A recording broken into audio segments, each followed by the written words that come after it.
They say time heals all wounds. But I've learned that some wounds don't heal. They just scab over. And sometimes when you least expect it, they rip open again. My name is Daniel McCrae. I'm 43 years old, a construction foreman in a sleepy Tennessee town.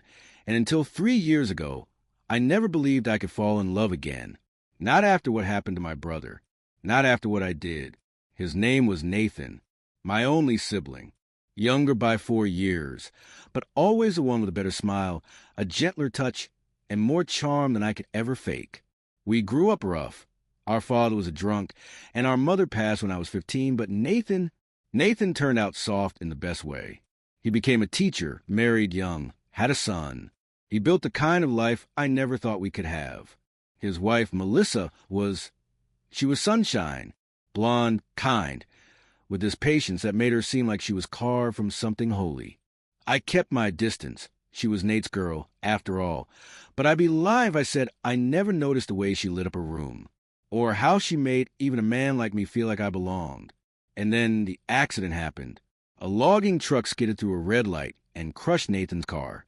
He died instantly. Their son, Caleb, was 7 at the time and survived with a broken leg and shattered spirit. I moved in with them for a while. Just to help, I told myself to fix things around the house, take the boy fishing, be useful. That's when the cracks started forming. Grief is a strange companion. At first, it kept us silent. Melissa barely spoke, just moved through the house like a ghost. I'd find her standing in the laundry room, staring at nothing. And Caleb, he wouldn't even look at me. I was a reminder of someone he'd lost. But over time, we created a routine. I'd cook dinner while she graded papers. I'd drive Caleb to school. Sometimes I'd sit in Nate's old recliner after the boy went to bed, and Melissa would sit across from me. No TV, just silence. But not the heavy kind anymore.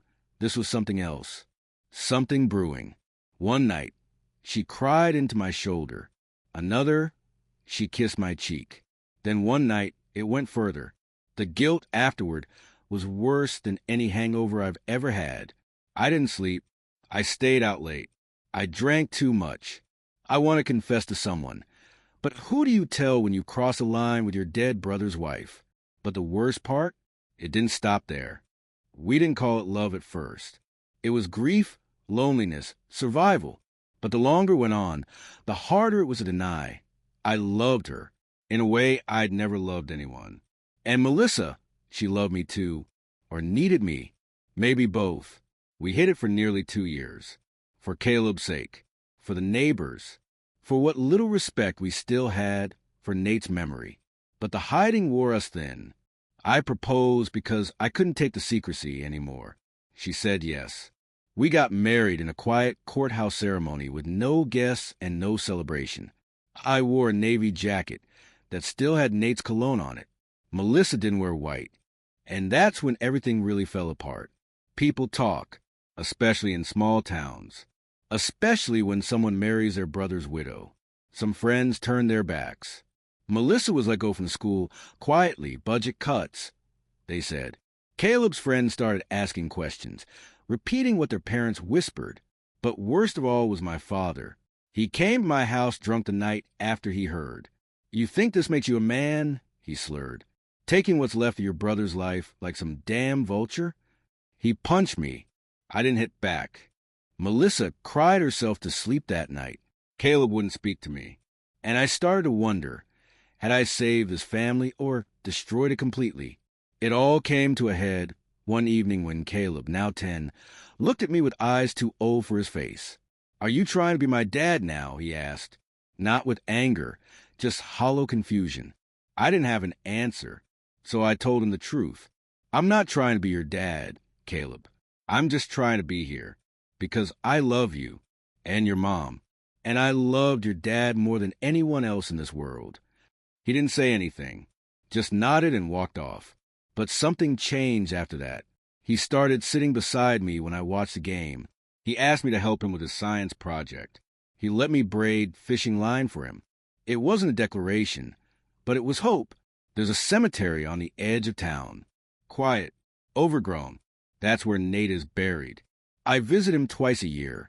his birthday and the day he died. Last time I went, I brought Caleb. We stood in silence for a while. Then the boy knelt and placed a folded drawing on a headstone of him, his mom, and me, holding hands. He would have liked you being with us, he said, like it was a final word on the matter. And maybe it was. It's been a year since then. We're not a picture-perfect family, and I still wrestle with guilt some nights. But I've come to believe that life isn't about perfect choices. It's about showing up, staying, owning the hard things. I didn't steal my brother's life. I try to honor what he left behind. Maybe love isn't always clean. Maybe it grows out of wreckage sometimes. But if it's real, if it's built on truth, forgiveness, and showing up every day, it's worth it. Even if it starts with a wound that never fully heals.